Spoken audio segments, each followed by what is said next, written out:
Hi everyone, welcome back to my channel. আজ আমি আপনাদের সাথে শেয়ার করব হলুদ মটরের ঘুগনি রেসিপি। এই ঘুগনিটি খেতে কিন্তু দুর্দান্ত লাগে আর বানানো খুবই সহজ। তো কিভাবে তৈরি করা হয় চলুন দেখে নেওয়া যাক আমার আজকের এই ভিডিওটিতে। হলুদ মটরের ঘুগনি তৈরি করার জন্য মটরগুলোকে আমি আগের দিন রাতে ভিজিয়ে রেখেছিলাম। দেখুন সুন্দর ভিজে গিয়ে ফুলে উঠেছে। এখন এই মটরটাকে সেদ্ধ করে নিতে হবে। তার জন্য এই মটরগুলোকে একটা প্রেসার কুকারে নিয়ে নিব। দেখুন নিয়ে নিয়েছি। এখন এর মধ্যে অ্যাড করব জল। জলের পরিমাণটা ততটুকু দিবেন যতটুকু মটরটা সুন্দর ডুবে থাকে। এখন এর মধ্যে অ্যাড করব 1 টিস্পুন পরিমাণ নুন দিয়ে তারপর ঢাকনা লাগিয়ে প্রেসার কুকারে গ্যাসের ফ্লেমে বসিয়ে দেব। তারপর হাই ফ্লেমে 5 থেকে 6টা সিটি আনিয়ে নেব। তারপর গ্যাসের ফ্লেম বন্ধ করে নিজে থেকে ঠান্ডা হওয়ার পরে রান্নাটা শুরু করব ঘুগনির। তো চলুন বন্ধুরা এখন ঘুগনি রান্নাটা শুরু করা যাক। তার জন্য গ্যাসের ফ্লেম চালিয়ে একটা কড়াই বসিয়ে দিয়েছি। এর মধ্যে দিয়ে দিলাম পরিমাণ মতো তেল ভালো করে গরম হয়ে গেলে এর মধ্যে দিব 3টে গোটা এলাচ, 1 ইঞ্চির মতো দালচিনি আর দিয়ে দিব 4-5টে লং আর ফোড়নে দিয়ে দিব 1 টিস্পুন পরিমাণ গোটা জিরে।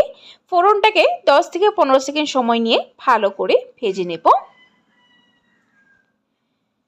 সো বন্ধুরা ফোড়নটা আমার ভেজে নেওয়া হয়ে গেছে। এখন এর মধ্যে অ্যাড করব আলুগুলোকে এইভাবে ছোট টুকরো করে কেটে নিয়েছি খোসা ছাড়িয়ে। এখন আলুগুলোকে আগে ভেজে নেব। এই ঘুগনিতে আলু দিলে কিন্তু খেতে দুর্দান্ত লাগে। সো দেখুন বন্ধুরা আলু আমার ফ্রাই করে নেওয়া হয়ে গেছে। এখন আলুগুলোকে সাইড করে মাঝখানে দিয়ে দিব আদা কাঁচা লঙ্কা বাটা আর দিয়ে দিব 2টো মিডিয়াম সাইজের টমেটো পেস্ট করে জারটা ধুয়ে একটু জল দিয়ে দিলাম। এখন এই টমেটোটা একটু সময়ের জন্য কুক করে নেব যতক্ষণ না এর কাঁচা ভাবটা চলে যাচ্ছে। সো বন্ধুরা টমেটো কুক করে নিয়েছি। এখন এর মধ্যে অ্যাড করব কিছু গুঁড়ো মশলা। এখানে দিয়ে দিলাম 1 টিস্পুন পরিমাণ ধনে গুঁড়ো, 1 টিস্পুন পরিমাণ জিরে গুঁড়ো, 1 টিস্পুন পরিমাণ লাল লঙ্কা গুঁড়ো আর দিয়ে দিলাম 1 টিস্পুন পরিমাণ হলুদ গুঁড়ো। এখন এই গুঁড়ো মশলাটা টমেটোর পেস্টের সাথে ভালো করে কষিয়ে নেব যতক্ষণ না এই মশলা থেকে তেল আলাদা হয়ে বেরিয়ে যাচ্ছে ততক্ষণ অবধি এই মশলাটা খুব ভালো করে কষাবো। সো দেখুন বন্ধুরা মশলা আমার ভালো করে কষানো হয়ে গেছে, মশলা থেকে তেল আলাদা হয়ে বেরিয়ে এসে গেছে। এখন সেদ্ধ করে রাখা মটরটা দিয়ে দিব। জল সহ দেবে কারণ এই জলে কিন্তু অনেকটাই ফ্লেভার থেকে যায়, ফেলবেন না কিন্তু এই জলটা।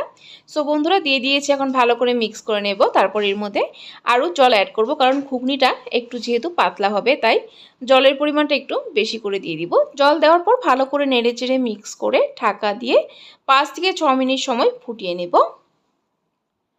সো বন্ধুরা 5 মিনিট হয়ে গেছে, ঢাকনাটা তুলে দিচ্ছি। দেখুন খুব ভালো করে কিন্তু ফুটিয়ে নিয়েছি।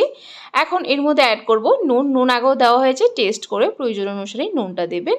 নুন দিয়ে ভালো করে নেড়েচেড়ে মিক্স করে আরও 1 থেকে 1.5 মিনিট সময় কুক করে নেব না ঢেকে।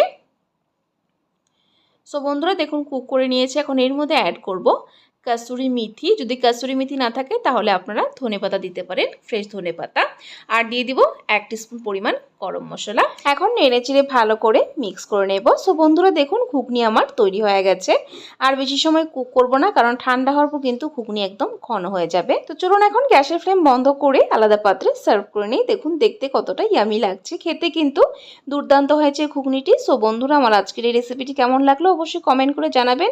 যদি রেসিপিটি ভালো লেগে থাকে তাহলে কিন্তু একটা লাইক অবশ্যই দিয়ে দিবেন। আরও এরকম রেসিপির আপডেট পাওয়ার জন্য আমার চ্যানেলটাকে সাবস্ক্রাইব করে দিবেন। সাবস্ক্রাইব করে পাশে থাকা বেল আইকনটা ক্লিক করে অল করে দেবেন, তাহলে আমার চ্যানেলে যখনই কোনো নতুন রেসিপি আসবে নোটিফিকেশন আপনাদের কাছে পৌঁছে যাবে। ভিডিওটি যদি ফেসবুক থেকে দেখছেন তাহলে পেজটিকে অবশ্যই ফলো করে দিবেন। ভিডিওটি সম্পূর্ণ দেখার জন্য অসংখ্য ধন্যবাদ। ভালো থাকবেন, সুস্থ থাকবেন।